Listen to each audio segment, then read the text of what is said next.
Pasukan pengibar bendera atau Paskibra Kota Malang Minggu malam kemarin dikukuhkan oleh Wali Kota Malang Sutiaji. Diharapkan dengan dikukuhkannya Paskibra ini nantinya dapat melaksanakan tugas dengan baik saat upacara peringatan HUT Kemerdekaan Republik Indonesia ke-76 Selasa besok. Pengukuhan pasukan pengibar bendera Kota Malang yang berlangsung di Stadion Gajayana dipimpin langsung oleh Wali Kota Malang Sutiaji. Hadir pada pengukuhan ini selain Paskibra, juga petugas TNI, Polri yang akan bertugas pada upacara peringatan HUT Kemerdekaan RI ke-76 Selasa 17 Agustus 2021. Wali Kota Malang dengan resmi mengukuhkan pasukan pengibar bendera tahun 2021. Wali Kota berharap dengan pengukuhan tersebut, nantinya Paskibra Kota Malang dapat melaksanakan tugas dengan baik saat upacara. Dalam sambutannya, Wali Kota Malang Sutiaji juga menghimbau para anggota Paskibra Kota Malang yang merupakan anggota pilihan tidak sombong dan taat pada Tuhan Yang Maha Esa. Ia juga menghimbau para anggota Paskibra Kota Malang 2021 ini nantinya dapat meneruskan virus kebaikan kepada sesama anak bangsa, sehingga nilai patriotisme terus tumbuh dan semakin cinta terhadap bangsa Indonesia. Sementara dalam kesempatan ini, pasukan pengibar bendera Kota Malang juga mendapat ucapan selamat dari Wali Kota dan tamu undangan yang hadir. Adik-adik dilatih dengan beberapa hari, ketika pelatihnya menentukan A, itu adalah sudah didelegasikan oleh Tuhan Yang Maha Kuasa. Kekuasaan untuk menentukan sementara ini adalah pelatih-pelatih kalian semua. Maka yang perlu dicamkan adalah kita adalah makhluk bukan sang kholik. Kita adalah tercipta bukan pencipta. Yang kedua, karena kita tercipta atau manusia, maka nilai-nilai kemanusiaannya harus kita tancapkan pada diri kita sendiri. Kalau saat ini kita manusia, maka tidak bisa manusia berdiri sendiri. Butuh saudara-saudara kita tanpa melihat siapapun saudara kita.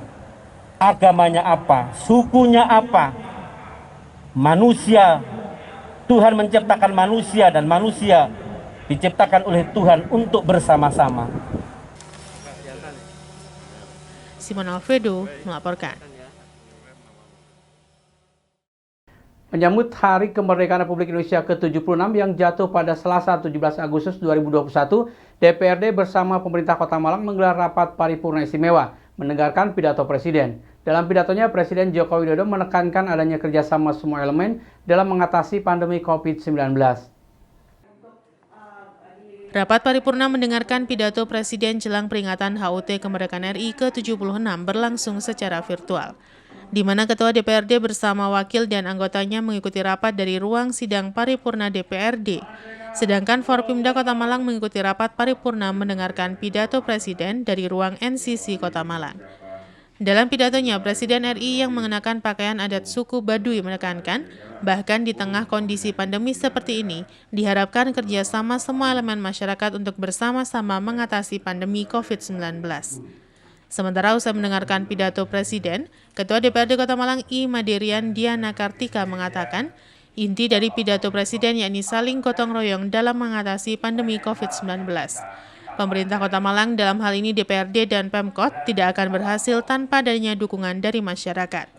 Untuk itu, semua elemen dihimbau tetap bersama melawan COVID-19 dengan memakai masker, mencuci tangan, menjaga jarak, menghindari kerumunan, dan mengurangi mobilisasi. Ini adalah sidang istimewa tiap tahunan yang sudah kita laksanakan. Kita bersyukur tahun ini dengan situasi seperti ini kita masih bisa melaksanakan. Dan kita tadi sudah mendengar banyak pidato langsung tanpa teks dari Pak Jokowi. Intinya adalah bagaimana kita mengatasi permasalahan pandemi COVID ini secara bersama-sama, gotong royong. Pemerintah tidak akan mampu sendirian. Begitupun pemerintah Kota Malang, DPRD tidak akan mampu sendirian, dibutuhkan semua gotong royong masyarakat untuk menyelesaikan masalah ini.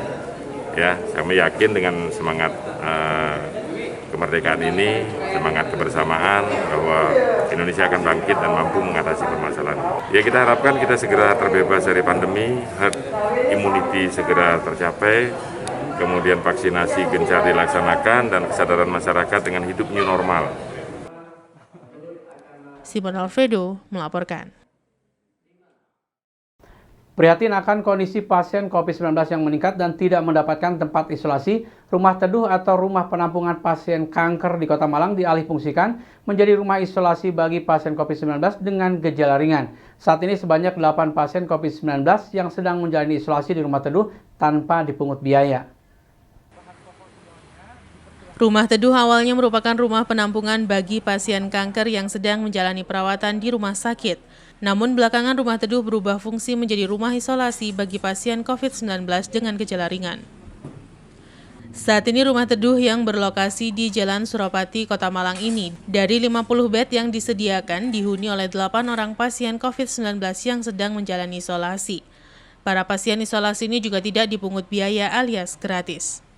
Edi Junaidi, koordinator rumah teduh, mengatakan rumah ini sebelumnya dikhususkan untuk pasien kanker yang sedang menjalani perawatan kanker di rumah sakit. Namun karena belakangan banyaknya permintaan oksigen dan ambulans dari pasien COVID-19 yang meningkat, mereka kemudian mengalihfungsikan rumah tersebut menjadi rumah isolasi pasien COVID-19.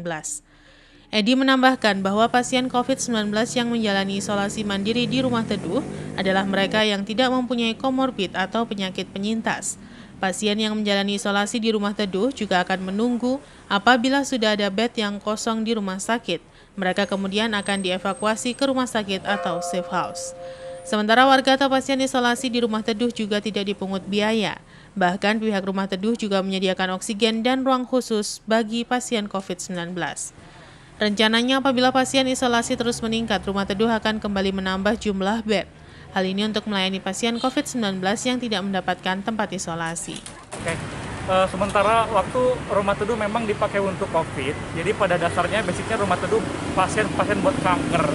Namun rumah teduh di sini semenjak COVID-nya tinggi, rumah teduh kita alihfungsikan sebagian buat COVID gitu. Awalnya karena permintaan oksigen, permintaan ambulan yang begitu banyak di Kota Malang, kita menampung beberapa yang memang tidak tertampung di rumah sakit. Bukan menampung artinya tidak menampung di sini, tapi kita simpen sementara di sini. Setelah itu rumah sakit kosong kita kirim ke rumah sakit. Di sisi lain juga kita menerima untuk pasien-pasien yang memang isoman, tapi dalam artian tidak ada komorbid. Cuman tidak ada komorbid, jadi hanya gejala ringan seperti batuk, pilek, kita bisa tampung di sini. Kita fasilitasi 1000% gratis, termasuk kita sediakan oksigennya. Bila mana pasien mengalami sesak, kita sediakan oksigennya, kita sediakan kamar mandi khusus, dan memang sediakan ruangan khusus buat pasien-pasien yang COVID. Simon Alfredo melaporkan.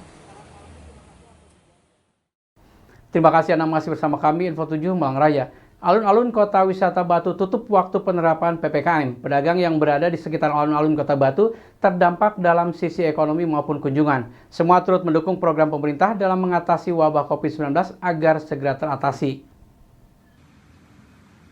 Sejumlah tempat wisata yang berada di Kota Batu harus ditutup dikarenakan penerapan PPKM. Alun-alun Kota Batu sebagai salah satu tempat wisata yang berada di Kota Batu harus terpaksa ditutup dikarenakan kebijakan pemerintah dalam mengatasi pandemi COVID-19. Pedagang di sekitar wisata alun-alun Kota Batu juga sebagian tutup dan ada juga yang tetap buka namun memberikan pelayanan melalui take away. Salah satu kafe yang tetap membuka usahanya namun tetap dalam penerapan protokol kesehatan dan peraturan yang ada di PPKM saat ini.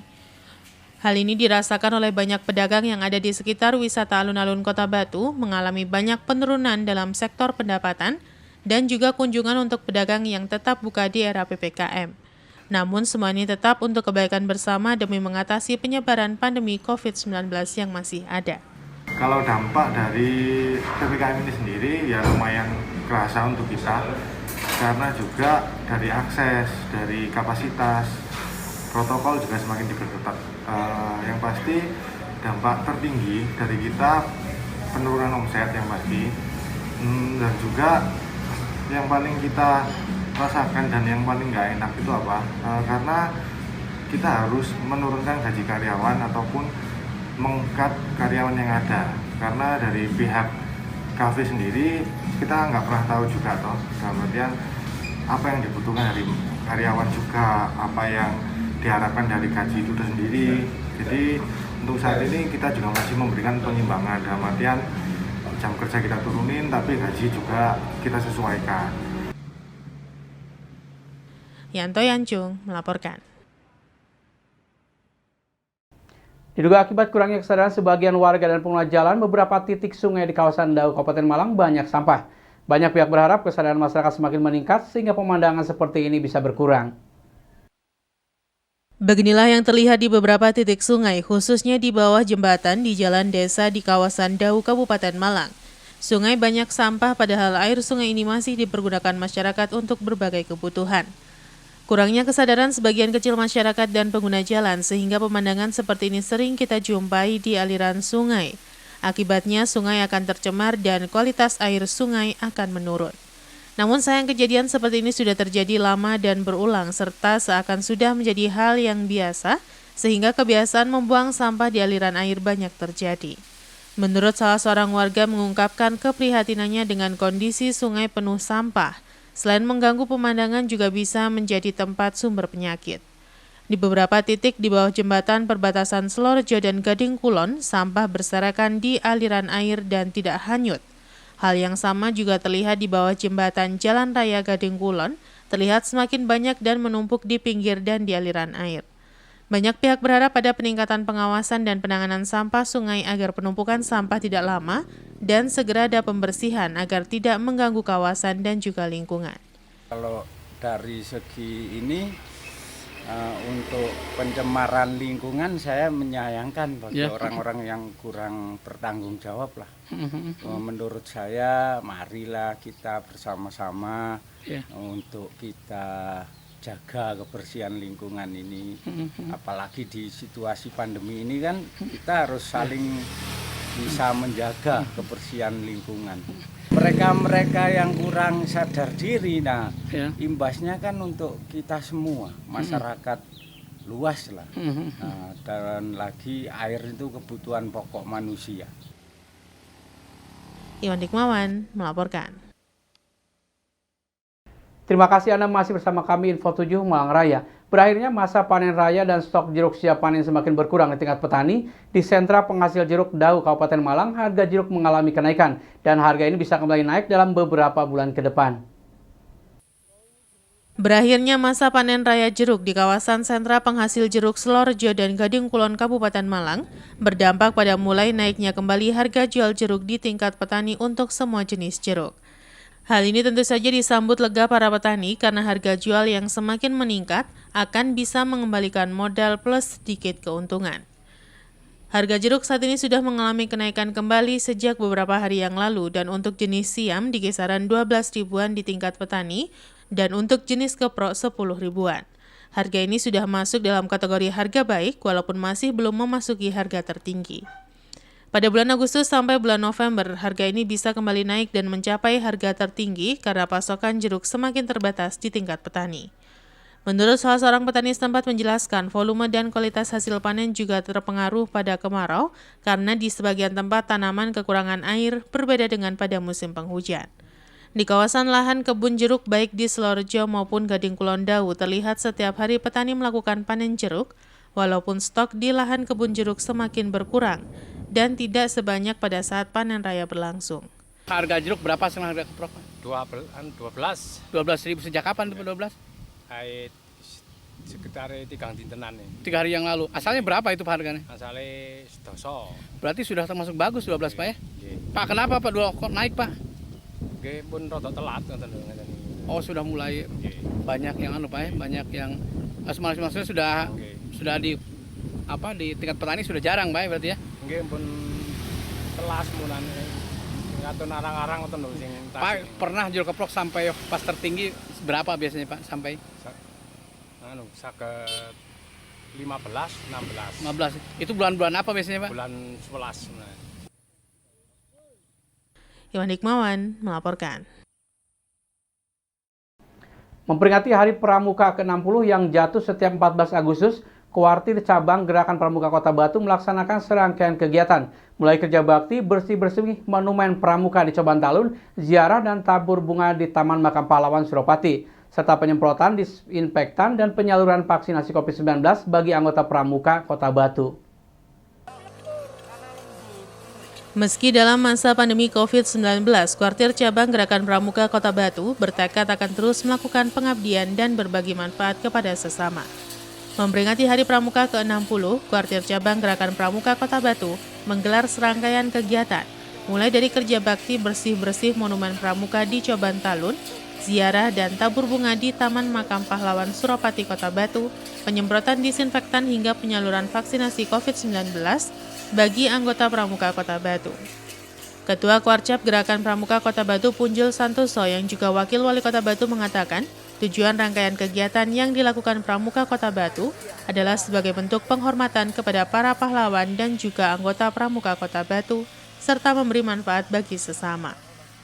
Wakil Wali Kota Batu ini menambahkan, beberapa kegiatan lain juga dilaksanakan mulai awal bulan Agustus ini, dengan memasang bendera merah putih di titik-titik strategis di Jalan Protokol Kota Batu, bersih-bersih Monumen Dharma Bakti di Coban Talun untuk mengingat peristiwa pada tahun 2006 lalu. Tak hanya itu, untuk mendukung pemerintah dalam memutus mata rantai penyebaran COVID-19, Kuarcap Pramuka Kota Batu bersama PMI Kota Batu juga melakukan penyemprotan disinfektan di 3 kecamatan selama 4 hari berturut-turut.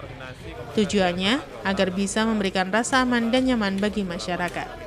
Selain mengikuti prosesi upacara Hari Pramuka secara virtual, Pramuka Kota Batu akan membagikan 100 paket kepada keluarga prasejahtera serta warga yang tengah isoman. Dan rangkaian kegiatan ditutup acara vaksinasi bagi anggota Pramuka serta masyarakat umum, sebab Kuarcap Pramuka Batu mendapat jatah 500 vaksin dari pemerintah.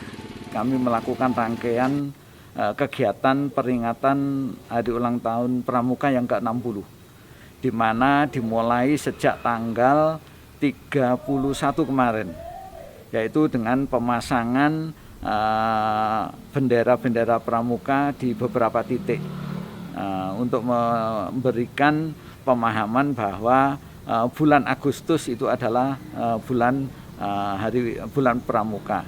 Berikutnya yang kedua dimulai dengan penyemprotan tanggal 1, 2, 3, 4 di 3 kecamatan, penyemprotan disinfektan.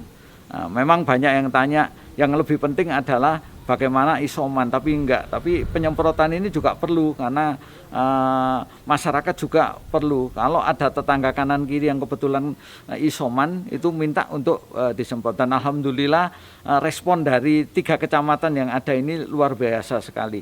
Pramuka Kota Batu Yanto Yancung melaporkan.